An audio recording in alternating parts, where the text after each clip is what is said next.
Assalamualaikum warahmatullahi wabarakatuh. Selamat berjumpa dengan tutorial kimia bersama urip.info. Dalam video ini akan dibahas penyetaraan reaksi redoks dengan menggunakan metode perubahan bilangan oksidasi untuk reaksi yang berlangsung dalam suasana asam. Karena metodenya adalah perubahan bilangan oksidasi, maka harus memahami lebih dahulu cara menghitung bilangan oksidasi setiap atom atau unsur dalam suatu spesies. Bila belum paham, silakan akses tautan yang ada di bawah ini, s.id/bilogs-muda. Reaksi yang akan kita setarakan adalah I2 direaksikan dengan S2O32- menghasilkan I- dan S4O62-. Bilangan oksidasinya akan dijelaskan, meskipun di sini sudah tercantum.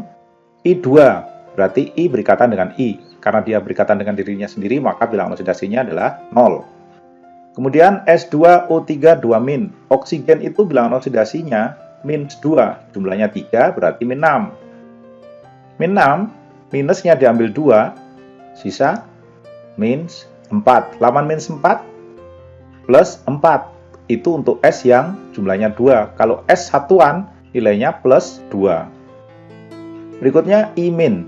Sesuai dengan muatannya, dia bilangan oksidasinya -1. Kemudian S di dalam S4O62-, karena O bilangan oksidasinya -2, jumlahnya 6, sehingga menjadi -12. Minusnya diambil 2, sisa -10. Lawan -10 adalah plus 10, itu untuk S yang jumlahnya 4. Jadi setiap S bilangan oksidasinya secara rata-rata plus 2,5. Apakah boleh bilangan oksidasi nilainya dalam bentuk desimal atau pecahan? Tidak ada yang melarang karena ini adalah rata-rata. Sekarang, dari bilangan oksidasi yang sudah kita ketahui, kita sudah bisa mendapatkan kesimpulan spesies mana yang mengalami kenaikan bilangan oksidasi dan mana yang mengalami penurunan bilangan oksidasi. Itu yang akan menjadi fokus perhatian kita untuk kita lakukan penyetaraan berdasarkan perubahan bilangan oksidasinya. I, bilangan oksidasinya 0, berubah menjadi -1. Berarti I ini mengalami penurunan bilangan oksidasi, sementara S mengalami kenaikan dari plus 2 menjadi 2,5. Untuk O tidak mengalami perubahan bilangan oksidasi.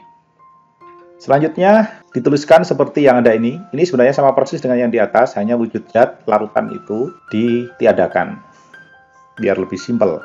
Sebelum kita melanjutkan perhitungan perubahan bilangan oksidasi, kita harus setarakan dulu tuh unsur-unsur yang mengalami perubahan bilangan oksidasi.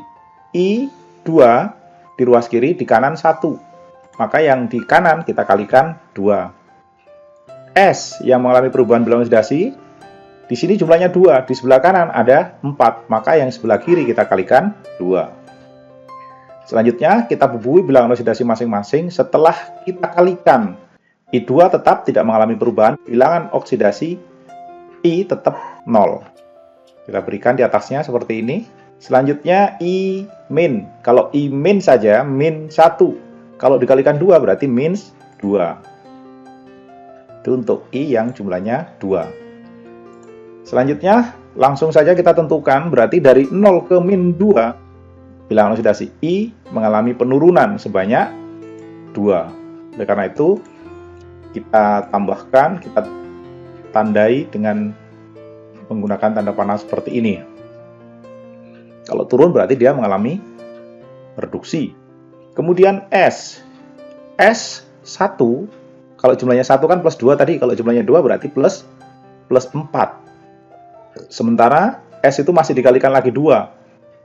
Jadi bilangan oksidasi S di sini total secara akumulasi jumlahnya plus 8. Kita beri tanda di situ plus 8. Itu untuk S yang jumlahnya sekarang kalau kita total ada 4. Jadi 4 kali plus 2, plus 8. Selanjutnya S di sebelah kanan. Tadi bilangan oksidasi S kalau secara rata-rata kan di sebelah kanan ini positif 2,5. Kalau dikalikan 4 berarti 10. Kita kasih tanda di sini positif 10. Itu adalah bilangan oksidasi S sebanyak 4 di dalam S4O62-. Jadi kita dapati bilangan oksidasi S mengalami kenaikan sebanyak 2. Dan kita boleh mengatakan yang mengalami kenaikan bilangan oksidasi berarti kita sebut sebagai reaksi oksidasi. Ya kalau mau disebut, siapakah yang mengalami oksidasi? Yang mengalami oksidasi adalah S di dalam S2O3 2-. Jawabnya seperti itu. Kalau dia mengalami oksidasi berarti dirinya sebut sebagai reduktor. Sementara I2 mengalami penurunan berarti dia mengalami reduksi, dia disebut sebagai oksidator.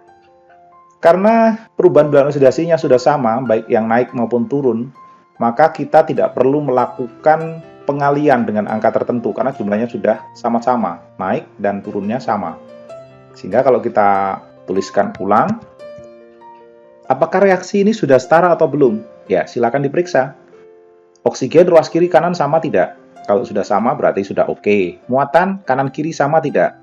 Di ruas kiri ini muatannya minus 4 ya, 2 kali 2 min. Minus 4, kemudian yang di sebelah kanan ini sama, ini minus 2, ini minus 2.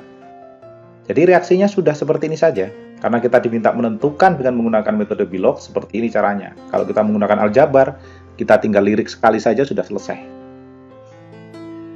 Cukup sekian, terima kasih sudah menyimak video ini. Sampai jumpa pada pembahasan penyetaraan reaksi redoks lainnya. Wassalamualaikum warahmatullahi wabarakatuh.